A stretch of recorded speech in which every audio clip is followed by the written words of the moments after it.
When I first presented at an international conference of Black Studies after I finished my dissertation, it created a big upset with the American feminists, not the Brazilians. The Brazilians were like, we get this, it's cool. Like, they're much more open about sexual culture. And, prostitution is not criminalized in Brazil. It's a complex issue there, of course, around race and policing and poverty and the kind of international trade. But it's a more open sexual culture. I was told that I didn't deserve my degree, that I was a pervert. Welcome to YAS Podcast, where sex workers, artists, and advocates talk about the realities of the industry.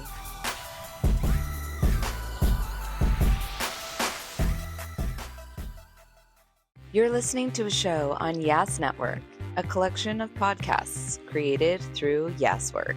Learn more at yaswork.org. Hello, everyone. My name is Daisy Ducati, and I will be your host today on YAS Podcast. Thank you for being here with us. Before we get into this episode, I wanted to remind you that YAS Podcast is produced by YAS Work, a nonprofit organization dedicated to changing public perception through media. If you love our podcast, please consider donating. Donations like yours keep this project going. Head to yaswork.org/donate. Today, we will be speaking with Dr. Mireille Miller-Young, feminist scholar, historian, and professor of feminist studies at UC Santa Barbara. Dr. Miller-Young quite literally wrote the book on Black women in porn called A Taste for Brown Sugar, Black Women in Pornography, which explores Black women's labor, representation, and sexual agency within the adult entertainment industry. So before we get started today, what are your pronouns, and do you identify as a sex worker? Really great question. I'm she, her, hers, and I do actually it's both in solidarity and also in expanding the concept of sex workers to include people like me who are researchers and educators. There's a really wonderful colleague of mine who's a professor at Georgetown, Lamonda Horton-Stallings, who wrote about the concept of being super freaks, like the song. Love and it. I was really inspired by her thinking about the way in which we all participate in this sexual racial economy. That people who are like us, educators and curators and archivists and researchers, also are influenced by the precarity and the stigma around sex and sex work in particular.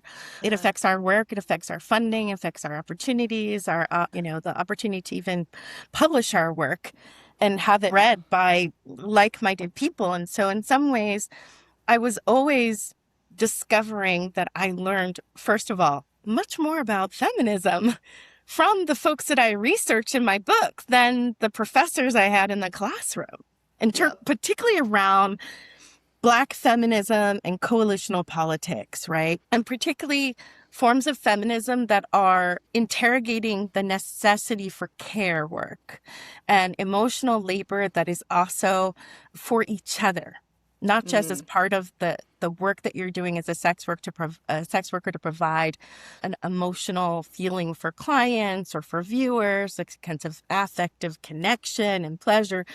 Beyond that, you're also doing this emotional labor on behalf of other sex workers, sometimes through organizing, sometimes you're just making a space and a container for people, right? Yeah. And also in speaking out. And, doing interviews or writing or publishing or all the many things that sex workers are doing to bring awareness to their human rights. And I think that I certainly have always found myself being allied in a shared place in that. And the fact that I, as a Black woman, was researching Black women in the industry, I think gave me a unique opportunity that other researchers may not have had. And in that, a lot of the interviews I did, it was actually the folks that I interviewed taking care of me, like cooking me food, having me sleep over. I was like a poor student, inviting me things, introducing me to everybody. Yeah. As Really sex workers. letting me their outfits and advice. Like, it was just a ton of things. And I felt profoundly cared for. They did my hair, even I Love felt they wouldn't do that to, Richard or Dick, the anthropologist, right? Like, Yeah. some white guy who comes in and, like the kind of colonizing professorial tradition that we have of looking at others and being in a position of power as the researcher over the natives or whatever. I didn't want that. I wanted to disrupt that. I tried to come really as open-minded as a learner, not bringing judgment about what people's politics should be, how they should act. I was really curious to what people's experience were. I came with a really open mind. And in the process, I learned so much, including that I'm implicated in the struggle, as someone brought porn stars to the classroom, or took 7 years to publish my book because of the pushback from different academics not believing in the project.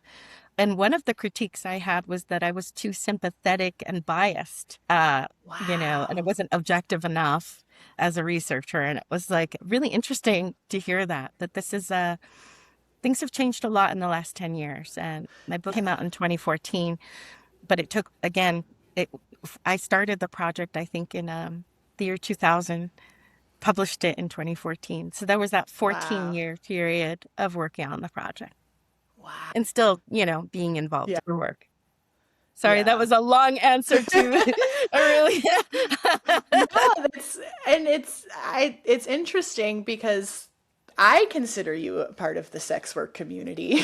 Thank you. And I can see the connection of how your work affects our work and how our work affects your work as well. It's interesting. When my book came out the next year in 2015, I won 2 prizes for it, which blew my mind because I was treated as such an outsider.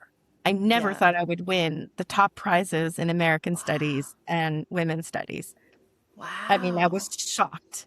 And, but I had a baby he was 1 year old at the time. And back then in American Studies, there was no option for childcare at the conferences. So I had him there, and I think I found somebody to watch him for an hour during my panel. But when it was the award ceremony, I had him there.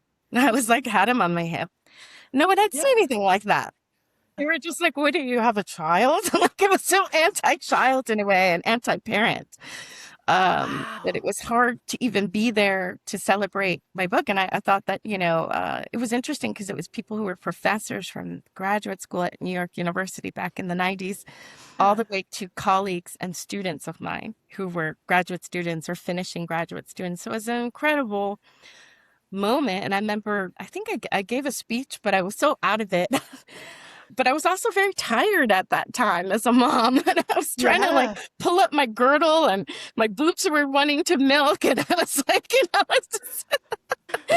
was one of those things where you have to pull it together. And it's really hard sometimes as a woman identified person and body to navigate certain worlds including sex work and including academia. I think they have a lot in common. That the intersectionality of different identities definitely compounds the things you have to deal with and navigate. So let's back up a little bit. For our listeners who may be discovering your work for the first time, how do you usually describe what you do and the focus of your research? That's great. It's funny. I've been doing it for so long, but I think I never gave the same answer twice. I'm always trying to find, what is it I do and how do I say it? It's evolving. It never seems kind of static, or my understanding doesn't seem static. But my research, I was trained as a historian in African diaspora studies and U.S. history. And I came at this project out of a time where I was exploring Black feminism, and also came upon a class that was about pornography and the Feminist Sex Wars. And what I found was that in the only commentary that I had seen on pornography from Black feminists was from a few speeches and essays from the 70s during the Take Back the Night movement, which was an anti-violence movement led by feminists and feminists of color. And they grouped pornography, including Alice Walker's part of that. She wrote essays as well, really equating pornography to a kind of misogyny and anti-Blackness. And then I was reading classic works by people like Patricia Hill Collins, Black feminist thought, and saw where she's describing pornography as another matrix of domination. But what I noticed was that nobody had actually talked to sex workers or analyzed a film or talked about anything specific. And they talked about it as if it didn't have a history. Where did it come from? What's the industry about? And what's been Black women's role in it? So I guess to describe what I've always been interested in is Black women's sexuality, their history, and the ways in which they are represented in visual culture, from art, from Western art traditions and African art traditions to film, television, now digital culture, and pornography being a genre of visual culture and media really fascinated me. So I think in a way I became a pornography scholar, or what we call porn scholars, was a new thing at the time. And not many people were embracing it, right? And they mostly film scholars. So they were like talking about representation in a very abstract way, drawing on psychoanalytic structures of the gaze and the male gaze and things like this. But it wasn't really also attending to race and labor. And I was interested in labor as well, being raised by a Black woman who was a phone company worker, single mother, only child in New York City. And a big part of my life was being on the strike, on the picket line with her. Because she worked for New York Telephone at a time where they had several strikes when I was young or an adolescent. And I was on the picket lines with her after school. Wow. And there was a famous strike. I remember when it was New York Telephone or 9X, it was we called it On the Line in '89. And I enjoyed it because I loved being there to yell "scab" when people walked by into the building. That was my favorite part. And I was like it was like being allowed to curse, And so I'm yelling "scab." And then at some point, it's like a group of men come and they're all in suits. And I didn't notice that everyone got quiet. So I'm yelling "scab, scab." And because I'm the only voice, they turn and look at me. And then I see they're looking at me, and I was like, we had been on strike for like 4 months. So it was like my mom would make big pots of beans for the week. I was really tired of this being broke thing. We were always broke, but especially during strikes. So I yelled, "Shame on you. I'm down to my last chin. I'm starving." And they looked at me like, they were so confused. Oh, and then they go in the building. And don't you know, the strike ended the next day. And all my mom's friends said, I think I was like 11 or 12 at the time, that I should get the credit for ending the strike, because that happened to be the CEO of 9X that looked at me outside of the company. I didn't know. The funny thing is my mom retired. My mom retired like 2 years later, and he came to the retirement party. He was like, "I remember your daughter." It was really fun. So I was supposed to be saying, "Who am I? What do I do?" This is like the longest answer. I care about Black women's histories, their experience, their representation, but not only how they're seen, but how they perform, how they labor, what do they think about it, their pleasure, their embodiment politics. That's the center of my work, and everything that it relates to that in terms of visual culture and art history and political economy and the sex industry and trans studies, queer cinema. All of these things I've drew in and kind of had to weave together in a project and in a body of work, because no one had put them together. And there was always a need to create this bricolage of different fields to explore a history that isn't easily captured or at least presented in archives. when I went to, for example, the Kinsey Institute for Sex Research, I have a really extensive archive of porn, but most of it you can't access because they don't have the funding to transfer it, and they keep it in like environmentally protected storage. But without the funding, it's like sitting there. But when I first went, I was watching old porn films on the reels, and they were disintegrating as I'm watching it. So then later they transferred it to like DVD, and we had VHS, and you had to sit there watching like porn with the other researchers there. It's kind of funny. But nobody had actually categorized anything according to race. I had boxes and boxes of photographs, and I'm going through black and white photographs from the 1800s, looking for black skin, brown skin, anything. Like it was a lot of that, just like, where are we in the archive? Where are we? And trying to put stories together, from finding the little blue books of New Orleans brothels that mention some mulatta ladies, to Harlem Renaissance references to buffet flats and sex parties. And even Malcolm X's biography with Alex Haley, he talks about bringing white people to Harlem for sex parties and having done sex work himself. And these are things that are not ever addressed in the proper areas of Black history. And it's feminist or not, just, it's kind of still taboo to talk about. And I think I've been always interested in the taboo areas of study. So one thing I really appreciate about your work is that you treat sex workers as thinkers and workers and not just subjects. Was that an intentional choice from the beginning of your research process? Absolutely. Part of it was just naturally instinctual for me, because I treated them like anybody I would, like respect. That's how I was raised. But I was very motivated because I was told, at being a history department, just make the study historical. Just look at the old stuff and be done there. Don't make it contemporary. Don't talk to people who are actually alive today. And I was like, but I can't find those people from the 20s and 30s. I don't know what I can look and analyze, but I really want to know, what people feel, because I think that contemporary people can give insight on looking at the past, and help me develop a way to observe people's performance, to look for moments of pleasure or disgust or frustration or exhaustion or these things, right? And it really did help me gain that methodology and view. And what I learned is that I came as a Black feminist and received from Black feminists and developed a methodology that I call in the book is a Black feminist pornographic gaze. And I identified myself with being an academic pornographer and using this method as a way to read exactly those tensions, the resistance and the possibility for pleasure, even in archival past, right? And to see that if you just look at representation, it's hard to know really what's going on in porn films, right? You just can't take things at face value.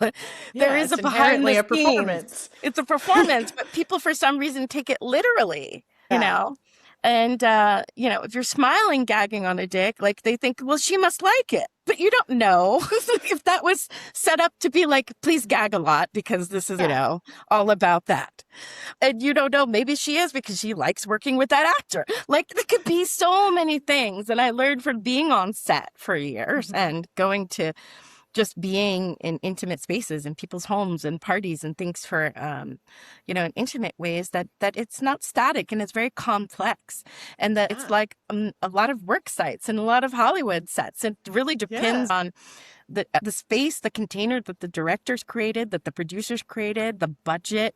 If people feel supported with makeup and costume, if they have a comfortable place to be, or is it like in some random house or motel with some guys with a camera, and they're like, oh, we're gonna get to the, and like, pretend, you're standing by the trash can and, you just pick me up. But it's clearly a difference in the kinds of films that you can be in, and for some reason at the time, everyone thought everything's gonzo and it's just all exactly what it seems. But even we know with reality TV, it's not what it seems. Yeah. Edited to And look some real. of it's completely scripted. Exactly. You know? And so that's what I thought the kind of, so much of the critique, and including feminist critique of pornography, was so shallow and so uninformed and so like mediocre in terms of like lacking rigorous interpretation of the material. And also the fact that they really didn't talk to people. And I've been to presentations where there are people presenting on pornography, presenting on Black women, on my stuff. These are white women that I had to say, what are you doing? And stop. You don't speak for us. You don't speak for us. You don't know the theory. Shouldn't talk.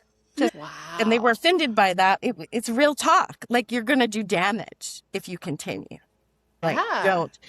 But I had seen them do less research than my undergrads, a bad undergrad. Like, I have amazing undergrads, but who do really great research, including right now I'm teaching a sex work class, and I'm really proud of the work they're doing.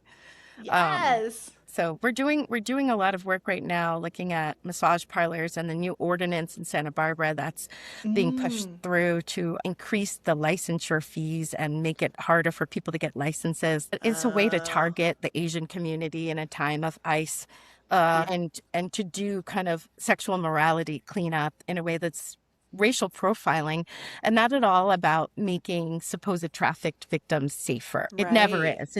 It's a deportation pipeline, essentially. Yeah. And the fact that feminists think that they're doing somebody a favor by saving them and rescuing them is frustrating. So, you know, the students are even picking up on that. Like, you know, like they're just like, what is that? So, and we're going to get to meet some of the folks who've been organizing around this in Santa Barbara as well. So, this hands-on thinking about how policy and, labor conditions affect real people's lives, and how it's always already racialized and classed, and how we have to think about where are the critiques coming from and what kind of politics do they serve. So pornography feminists, for a long time, were sharing space with Christian evangelicals in terms of having the same argument about wanting to criminalize pornography. And I remember at that presentation where the woman I told off about doing Black women, because her answer was that we should criminalize pornography. And I was like, but okay, then so how are the community that you're writing about going to be affected if you criminalize pornography? Specifically, you're talking about Black people who have been hyper-policed, and now you want to extend policing into something that's legal. She didn't have an answer for that, because that's their perception, is that the sex industry needs to be stopped, and the method for that is to criminalize it.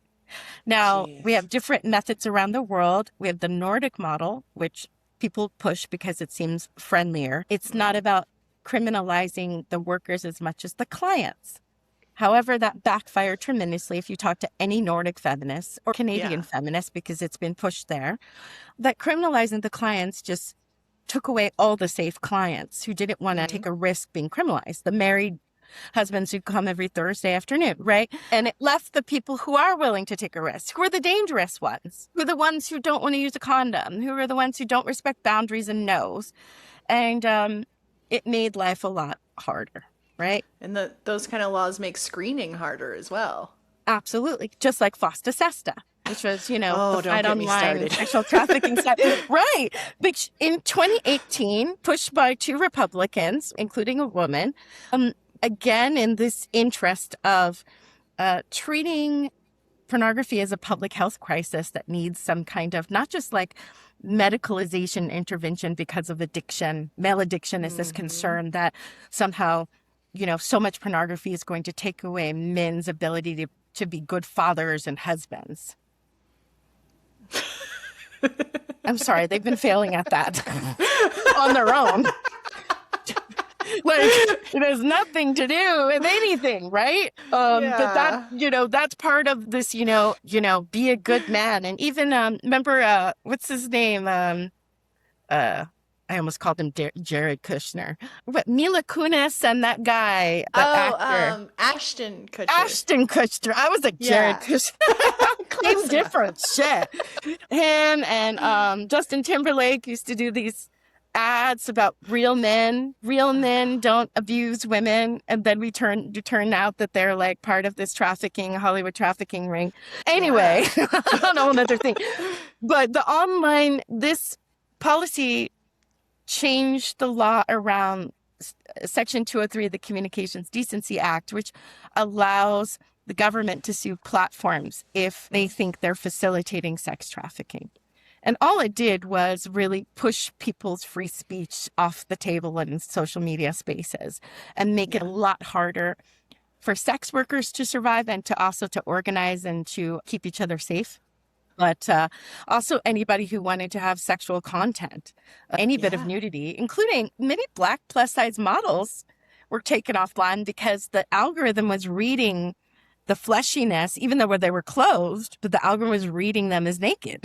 Wow. So they were deplatformed, And meanwhile, it's just we're dealing with the manosphere. Sexualization. Right, but then they get to be the incel manosphere people with literally no limits. Nobody's taking them, even though that's a form of violence, what they're doing. So it's really frustrating because the police and anyone will tell you it made it harder to find trafficked victims, like to figure out where people are. Now it's driven much more on the dark web, and it's scary times, It played a role definitely into the wider interest in online surveillance and in policing sexuality online, and sexual speech. So sex workers always seem to be the vanguard or the front line of those frameworks, and when they get implemented towards criminalizing, surveilling, policing, disciplining populations, and people don't believe it's going to reach them because it's just them. They're so deviant and marginal, and of course they need to be controlled and, make sure that they're safe, but they're also not getting in a hand. But then all of a sudden it reaches, your protests against ICE, and they know everything that you've done online and everything you say. And I actually was reminded today, I have a couple students who are international students in my sex work class who come from the UK or Ireland or whatever. And I think one from France. They said that when they came on a student visa to spend the year at UCSB, they were made to give all their social media contacts as part of the immigration process. That's a new thing I've been hearing about. And you can have your phone taken and looked through. So they were saying that they deleted all their stuff around Donald Trump, just in case. And so these things I feel are very much connected. And that's so wild that just having an opinion about something can bar you from entering the country. Right. And it somehow we went, that became normalized through these little incremental things, right? And making it seem like, we need to protect the public. We need to make sure that apps are secure and are US based. This is the whole TikTok thing. They just put like the major government contractor and put Palantir and Oracle on all of that. And basically they just admitted that even Doge is all data mining. And data mining and selling and using it for police surveillance and immigration control and drone strikes and how to train AI, right? So I'm actually working on a project now that's about how to train AI to be good at sex. and nobody's talking about this. And I keep going to things. They keep talking about the AI companions and how they're just good lovers and friends, and people are losing touch. And I'm like, okay, but you're acting like nobody's using it for sex. Everybody's using it for sex. Hello. But also it's so policed. And as soon as you're getting, into it, here it comes, I'm not allowed to say that. And, but yet it knows that you're over 18 because it has your credit card, right? It's like it knows. We've already done all this, but why can't adults have sexual culture that's not policed? And so I'm thinking around policy solutions for that and also creative solutions for that, because many of these, the major platforms all would take a kind of anti-sex stand unless it's very specialized into, here's a sex bot that is limited in some way for creepy men. It'll look like that. What's for everybody else? And anyway, I had a fun time with that project, but it was very controversial, and I got in trouble at my university for talking about it in my classes. Wow. Yeah. Wow. They were like, you can't talk about your personal life, your love affair with your AI lover. And I was like, you mean my project? About? My project? Do you know who you're talking to? I was like, I showed porn the other day. Like, now you're taking, that's the problem. And it was like that and a complaint that I'd said I was tired in class. I teach 300 people sometimes in these big lecture halls. And sometimes it's after lunch and people are like, I'm trying to be the one with the microphone being all la, la, la, you know. But we're also human. And I thought feminism talked about the personal as political anyway, right? So it's a time where Black studies, feminist studies, all ethnic studies is being diminished, dismantled, and the freedom of speech that we've traditionally tried to have, particularly around issues around colonialism, imperialism, sexual violence, things that the university is very uneasy about. And when I say my university, I mean the academy more broadly in the United States is very touchy about things that they feel that they may get in trouble for, that they could be legally liable for. And they don't really, they're just really mostly interested in covering their ass. And so now around the country, people like me are being silenced and told, hand over your syllabus. We have to approve your readings. We have to approve what you're lecturing about. Even people in philosophy were told, don't teach Plato if you talk about race and gender. And I think since there's been over 200, I think close to 300 faculty that have lost their tenure or their positions in the past year and a half. Many also were connected to Gaza and the protests, but most were around Charlie Kirk and talking about the critique of this man who clearly advocated gun violence or the right to have gun violence, the normalization of gun violence, and the importance of the Second Amendment over children's lives, right? And then what happens? Whoever hit him, shot him. Nobody thinks it's who they say it is, of course. But it's never that. It's like, oh, another lone wolf, really? Okay, whatever. It's like, okay. Oh, so many lone wolves to the CIA. But anyway, it's like the thing is, so they were like people talking about that, and they've lost their jobs. In Indiana, they had people could report to their town and their city if their professor or teachers talked about it. And also if they didn't lower the flag in honor. I know.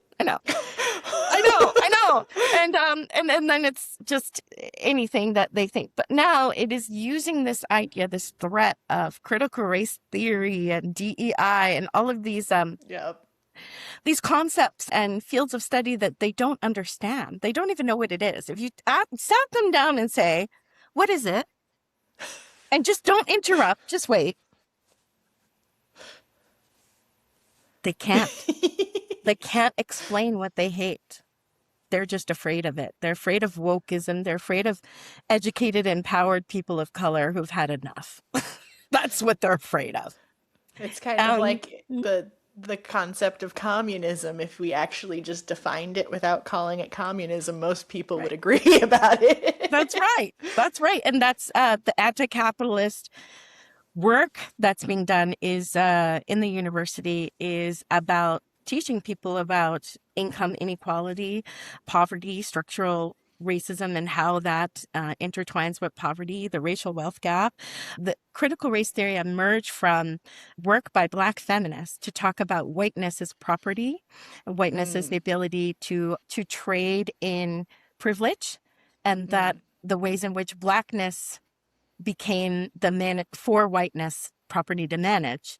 And so we, the way in which we need to understand the political economy of the West as being intimately tied to the development of race and the development of private property around racial privilege, right? And not only private property, but the right to vote and other things that are attended with that. And so that's why it was dangerous, right? But it's taught at UCLA Law.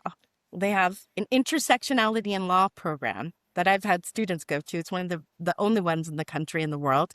And it's brilliant. And a lot of people that go through that become public defenders who are so needed. Amazing. They're doing important work, but none of the people who are critical of this can really define it or why they have a problem with it. But we know what happens when they dismantle it. What we get is DeSantis requiring history teachers to teach that slavery was also good for the slaves, because they learn important skills. Right. So that African American studies taken off AP exams, that you have to teach the other side of any field.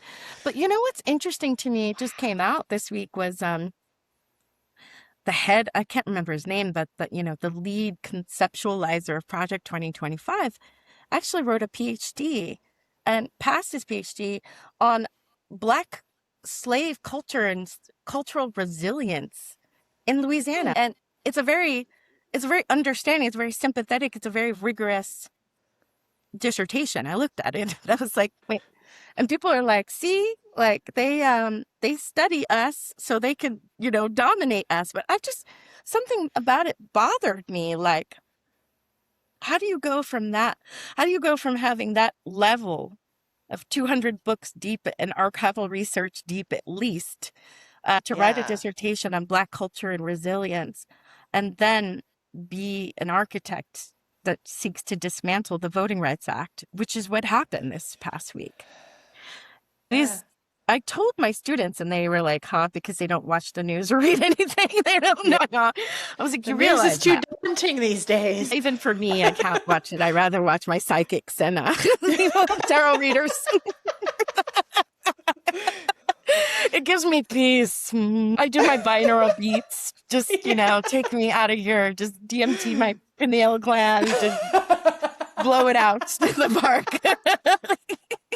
It's getting too real. That's all I can handle right now.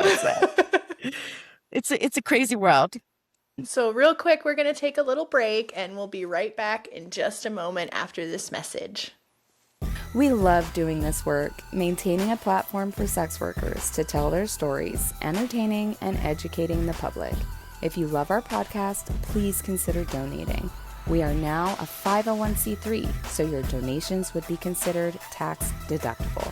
Go to yaswork.org/donate and easily send us some support to help keep this podcast going.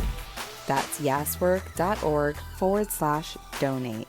And we are back with the YAS Podcast. I am here with Dr. Mireille Miller-Young. And let's talk a little bit more about your book, A Taste for Brown Sugar. So in A Taste for Brown Sugar, you talk about Black women navigating both exploitation and agency. Why do you think mainstream conversations struggle to hold both of these truths at the same time? Wow, that's a wonderful question. Thank you. When I approached the topic, it seemed that there were two sides of feminism that were not talking to each other. They actually had broken the late 70s and early 80s over what's called the sex wars or the porn wars. And it really was an argument over this issue of pornography. And it became that pornography, at first, that a lot of the movement was about sexual exploitation in a wider media culture.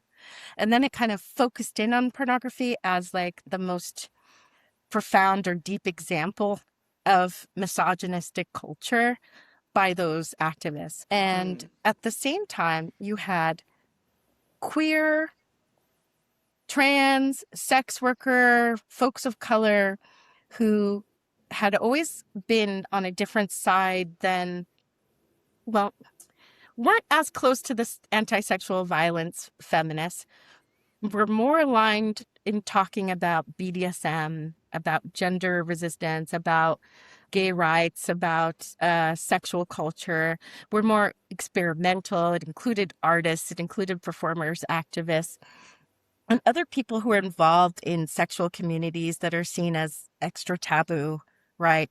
So queer and kink communities, including academics who are part of those communities who are writing about that. And I was trained by one of them named Lisa Dugan, who started out as a journalist, but was a lesbian who very vocal about sexual liberation and freedom for queer people.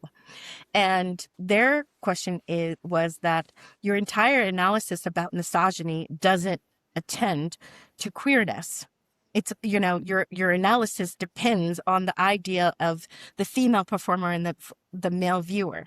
Meanwhile, in pornography, there's huge other sectors of gay porn for men and gay porn for women, including made by women, including people who are already in the industry who are making that porn, who were like Candida Royale and Annie Sprinkle and Carol Queen. And they had magazines and they had a whole culture, right? On Our Backs magazine, right? And which was, a play with Off Our Backs, like pushing back on the idea that, we need to denature sexuality in some way to be feminists, right? And saying, it was a really direct critique and kind of war that happened over this. And I felt I was inspired by the cool side in a way, because I identified with, the sexual rebels and, the rabble rousers and others who never fit into what theorist Gail Rubin called the charm circle, and which is, the kind of sexuality that's allowed, which is procreative, monogamous, coupled, not for money, not using pornography or sex toys or anything. It's just very vanilla. And meanwhile, everybody else on the outside who's interested in all the other things are outsiders to the norm. And there's real consequences to that position. Whether you're, it's medicalization, being seen as, medically outside the norm, legally outside the norm, educationally outside the norm, socially outside of the norm, right? Not having a voice in many of these domains. And so in my book, I was very interested in inserting this critique, but again, no one had talked to Black women. And so much of Black feminism, the work that I was reading from Audre Lorde and Bell Hooks and Patricia Hill Collins and Barbara. So I was reading inspiring work that was by Black feminists about the importance of recovering our power and our voice and our history and our bodies, right? Our pleasures and our vulnerabilities. And I didn't see a space where Black feminist sex workers were invited to the conversation. And every time that I spoke to people about pornography, the assumption was that the people in it are trafficked, are abused, brought there by a pimp. Basically, all the stereotypes, they fell off the bus and got down the wrong lane. It was almost inconceivable that I would call such people feminists, right? And at the time when I was starting this work, I would say that there was a lot of respectability politics in Black history, Black studies, Black feminism. And when I first presented at an international conference of Black studies after I finished my dissertation, it created a big upset with the American feminists, not the Brazilians. The Brazilians were like, we get this, it's cool. Like, they're much more open about sexual culture. And, prostitution is not criminalized in Brazil. It's a complex issue there, of course, around race and policing and poverty and the kind of international trade. But it's a more open sexual culture. I was told that I didn't deserve my degree, that I was a pervert. It was very controversial for a lot of the American scholars, Black feminist scholars at the time.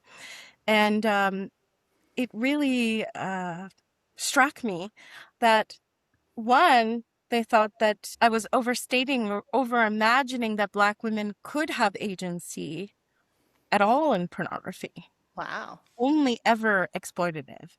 And everybody who's in it must be false conscious, about their, being empowered or, or not. And so they saw me as very naive in a way, like, oh, she's so young and naive. She thinks like those women are empowered, right? And they were making fun of me. They rejected. Oh. There were many places I was not invited to or couldn't apply for a job. And every time I would apply, I would get attacked during the Q&A by People are very, it's a very emotional topic often. For a lot of scholars to talk about racism and sexism when you identify and it affects you as a person of color or somebody who shares that politics. So I understand because I get quite emotional too. But I've felt along the way that I was defending my own integrity as a scholar, as well as the people that I write about. So I was like, you don't even know these people. I don't even know if you watched porn before, but like, I don't know if you've ever talked to anyone. But this you're making, you wouldn't make about any other research topic. That there's just already some politic, like it's impossible for Black farmers in the South to be communists. Like my mentor wrote a book on that. The kind of Black labor movement among farmers and the Communist Party and their alliance with whites in the process against labor. What was the book called? Do you know? Hammer and Hoe by Robin D.G. Kelly. I'm going to have to look that up. It's really great. And then he also wrote about hip hop. And before people were writing about hip hop, he was writing about the kind of work of NWA and other rappers who were critiquing the police and actually analyzing their lyrics and talking about the political importance of hip hop. Back in the 90s, when people still were like, what do you mean political importance? So controversial. And often people were like, if it's, anti-police, or if it was, on the other hand, like Uncle Luke and not, the kind of hypersexual party hip hop, that there could be nothing useful about it. And so I come from a training of scholars who didn't take that for granted and thought that wherever Black people make culture, there's politics to it, and there's critique, and there's embodiment and ownership. And wherever we are, we do us. But so it's like, and if you can see our agency when we were forced to be slaves or made to be housemaids, right? If we can imagine that, and we can listen to Fannie Lou Hamer talking about I'm sick and I'm tired and get it, why can't we listen with nuance to the story of Black sex workers, including women in porn? So I knew I was right, but it was just such a lack of support that, later when the book was celebrated, I was just like, where have you all been? Like, I've been so alone. And now there are people who've gone to college or grad school who've gotten their degree because of my book. And I was like celebrated in the fall at a conference about pleasure, the audacity of pleasure. Amazing. Colorado, Boulder, sorry. And it was fabulous. And it was amazing to see all these kind of young academics who came up on the work that I had done already to make a space for that, a kind of a queer political space within Black sexual deviant culture. And I was inspired by Kathy Cohen, who's a really brilliant Black feminist political scientist from University of Chicago. And she had an article that she had written about the political importance of looking at Black deviants. And that really inspired me. If we really want to understand Langston Hughes, or really want to understand the Harlem Renaissance, we need to attend to its queerness, right? If we really want to understand the politics of HIV/AIDS or ballroom culture, we need to attend to Black queer. Or she was arguing, also, if you want to understand the welfare queen and how that myth impacts Black women in poverty, you need to attend to queerness, because like Black queers, the kind of sexualization of the Black poor mother figure that is the welfare queen share this common deviance that's linked to their sexuality and race, right? And so they become simultaneously, sexualized outsider figures. And I was adding the Black sex worker to that configuration. And I'm really proud of it. And I think when I finished the book and I wrote the preface, I said I proudly claim the title now of being a pervert and an academic pornographer, because, I think that we deserve sexual freedom of articulation, and any industry under capital is exploitative and racist, misogynist, sexist. and anti-humane in a way that the body is expected to work, right? The body is used as the capital, that the emotional and physical labor involved. My mom worked herself to the bone in the phone company. My grandfather worked in the steel mill, right? My grandmother worked in a toy factory. They all worked themselves to an early grave. And it's, I don't see really, why that would be a better, more, just because it's more respectable work, right, to labor in, and that we could look at how my mother stood up to anti-labor policy at the phone company, or all these people who did these really important things to push and create new conditions, better conditions for workers. We need to attend to how Black women are doing that too. And I was also interested in the concept of pleasure and what it might mean, like why people are motivated there to go there. And so I came up with mostly what people had told me in my research were money, sex, and fame were big things. But I really wanted to break that down. Like, what do we mean by money? Well, we mean that it's a flexible income, right? That it's lucrative, much more lucrative than the majority of service work that Black women find themselves in, including teaching. It's sometimes on parallel or more than nursing. And I've known plenty of Black nurses who became porn stars. And when I asked them, why would you leave such a respectable job? Someone like Diana DeVoe, who was a star for a long time from the late 90s to the early 2000s, and then became a very active director for many companies. She had done teaching, a very respectable field. And, people said because it was pleasurable. Also, the one nurse that I interviewed said, as a nurse, I was dealing with death all the time. Porn, I was feeling alive. I was dealing with life. Sex is right. So it was like, wow. Like when you break down what does money mean, it means, the capacity to be sovereign in your time and your choices and how you use your body, which Black women haven't always had. Right. But then you look at historically back to the Depression era, because my research starts in the 1800s, really thinking about the pornography of the auction block as the visualization of Black women as sexualized enslaved people has in a direct relationship to the kinds of pornography that's been created and the conditions that Black women have been under. But I found really interesting old films and things like that where the women were showing themselves in ways like beautiful outfits, like showing patent leather shoes and gorgeous makeup. And they were performing, doing tricks and eye things like Josephine Baker, right? They were showing that they're very aware of Black stardom, how to perform on camera, that they cared about their beauty, right? That they cared about how they were seen. So they had a certain standard of for themselves. And I really thought as well that it's interesting to note that during the Depression, many Black women became sex workers at a time that became criminalized to survive, when they knew that they could get jobs as maids. Pretty much that's what you were going to get, working in a maid or as a maid or a factory. And they chose that. Why? Because as maids, they were sexually vulnerable to assault. But as sex workers, they were the ones who were made a choice about how and when to have sex. Not that they weren't new to assault, right? But that it wasn't necessarily equivalent to assault like being a domestic servant was. From slavery forward, it was always the most vulnerable, dangerous position to be in. Who's going to believe you? How are you going to go ask for help? And, what if you lose your job? This impossible situation. So if Black women chose sex work over legitimate jobs, right? They've always been making these choices, was my argument. This is not new to the 90s or 2000s in Lake Castle.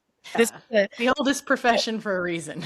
Exactly. It's the oldest profession. And we can go back and we could look at, there's wonderful work on African sex workers, particularly South Africa, Kenya, and places like Nigeria and Ghana, some really great work. And of course, organizing by Black sex worker groups, queer, feminist. I've met a lot of those folks. They're doing incredible work, and they go back and talk about, from colonialism forward, how sex work became a mode of survival under those conditions, and the ways in which Black labor changed. So you had, for example, many Black people sent to mines for gold, for gems, right? Look, Elon Musk's father had an emerald gem. That's what he knows about people, is that they worked themselves to death digging emeralds for his father. But those were types of places where it's all men. And in those spaces, they formed queer relationships with each other because of apart from wives and partners. But also there were town women, just like in the Great Wild West. Every town, the first thing in the town was the saloon and the brothel, then the bank. All of the Westerns, the women there on the frontier are from the whorehouses, right? And then they become wives and some others come in. But it's everywhere that we've had an American base abroad, there was a sex industry around it. So it does connect to the history of capital and colonial imperialism, of course, and prior to that. And, we can go back even earlier. But I think that it really does a disservice when we act like people don't have a choice, that they didn't enter the space, from their own motivations. Yes, there's always been trafficking. Yes, there's always been abuse. But they're not radically equivalent. They're quite different things.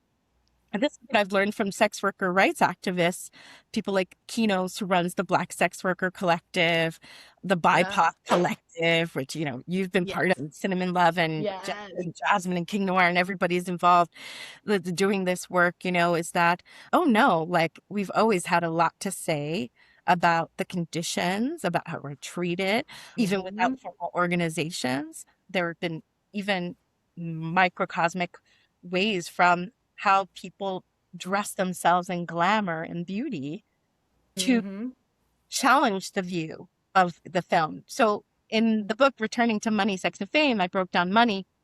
I broke down sex in terms of talking about this historical sexual violence and exploitation about Black women and the spaces that Black women were able to recover, kind of design a sexual culture for themselves, whether it is Josephine Baker or people like that, and others who, Azizi Johari, who was a Playboy model and also the girlfriend of Sammy Davis Jr., or Betty Davis, a musician, Oh, Betty Davis.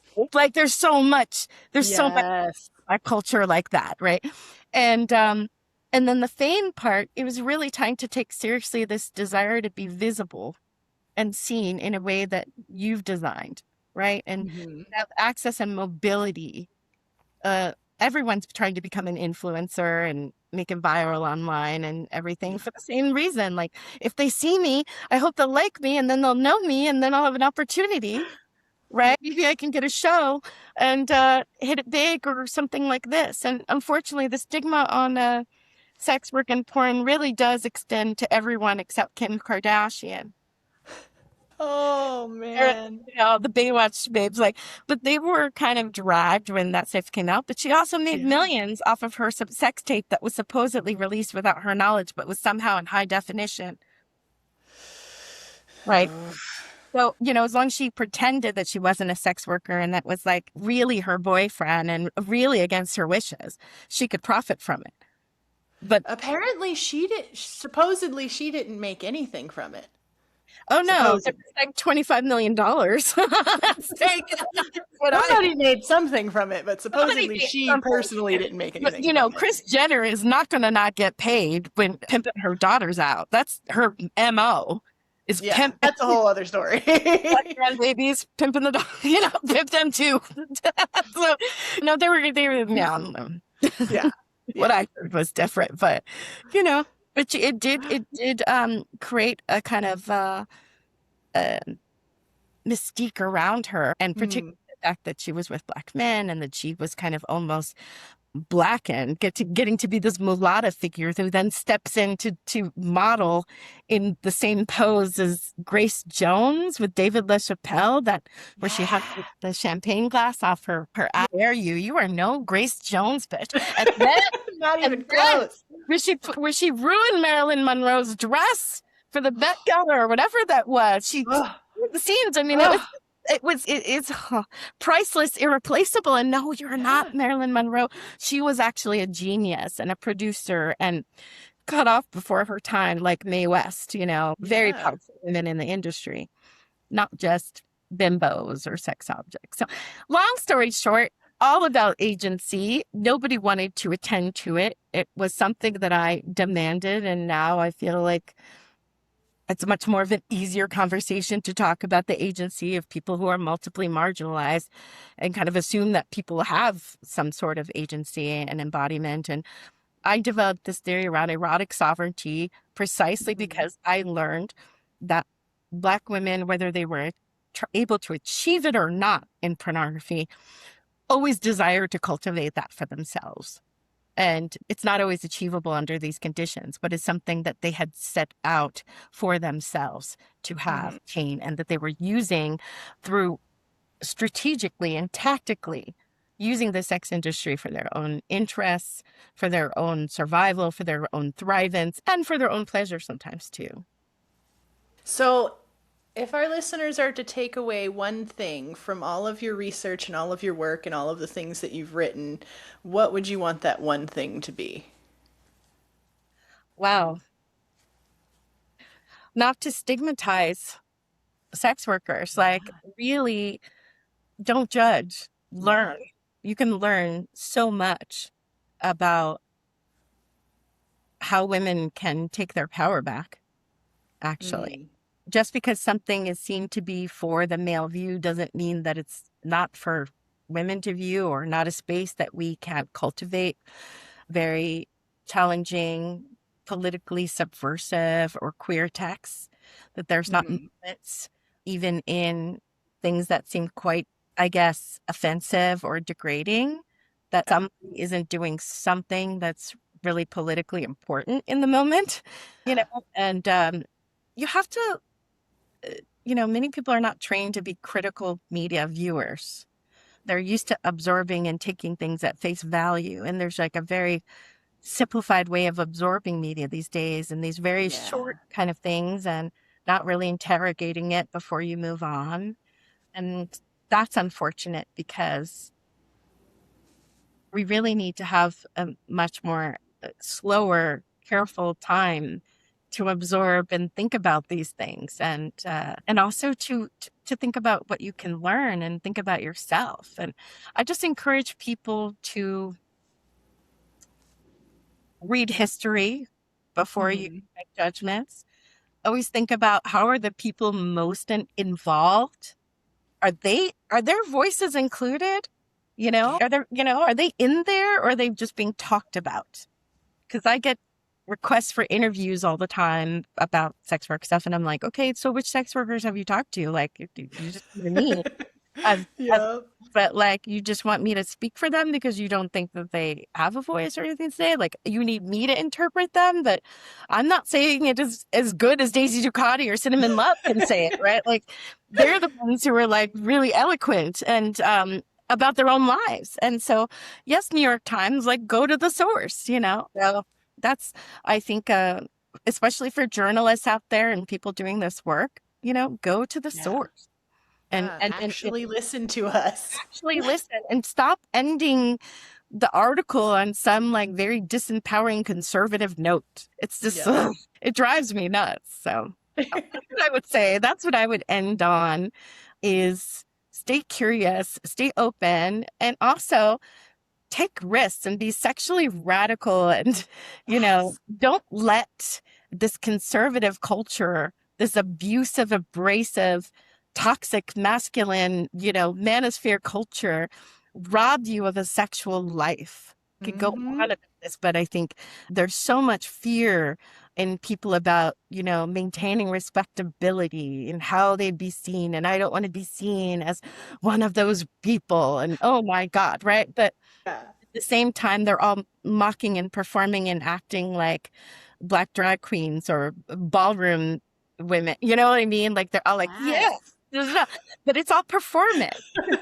you actually listen to the original source, they have a lot to say about sex, pleasure, staying safe, about losing friends to HIV/AIDS and learning the hard way about how to take care of the community and each other. And how that's still an ongoing crisis, right? Like, it's deeper than y'all, and you need to educate in every way, from safe sex to how to have orgasms, how to give orgasms. What is sexual history? Let's unpack the taboos and think about what's productive and exciting and what inspires you, and where do we want the future to go? Do we want this to be a sexually conservative future that the Project 2025 has in mind, where all the books are burned or buried, taken off the shelves? There's no books to read about queer identity or sexual health in any libraries in the entire South and Midwest of the country. Not talking about it isn't going to make us all go away. No. And having abstinence-only sex education does not actually have any positive outcomes at all. So actually it's the reverse, abstinence-only education. So I have an intruder in my office that's a child of mine, but I would say this has been such a pleasure. I love it. I hope that we could do it again sometime. Thank you so much. Where can our listeners find you online? Oh, I'm Dr. Mireille, my handle on all the things. And my website is Mireille Miller-Young. You can find me at UCSB's website. And watch out, because I'm starting a channel, Dr. Mireille, very soon, and podcasts. And I'll be talking about all the sexy things, as well as history, politics, and maybe a little wild, weird stuff too. Alien. I can't wait. But thank you, Daisy. This is so fun. Thank you so much. Yay! And thank you to our listeners for joining us today. And please remember to like, subscribe, and rate our podcast. We'll catch you next time on the YAS Podcast. YAS Podcast began as YAS, a stripper podcast, with original hosts A.M. Davies, Onyx Sachi, Gigi Holiday, and Daisy Ducati. Visit yaspodcast.com to learn about our hosts, our story, and comb through our archives of transcripts. You'll also find episodes as far back as 2020. That's yaspodcast.com. YAS Podcast is a part of YAS Network, a collection of podcasts created through YAS work.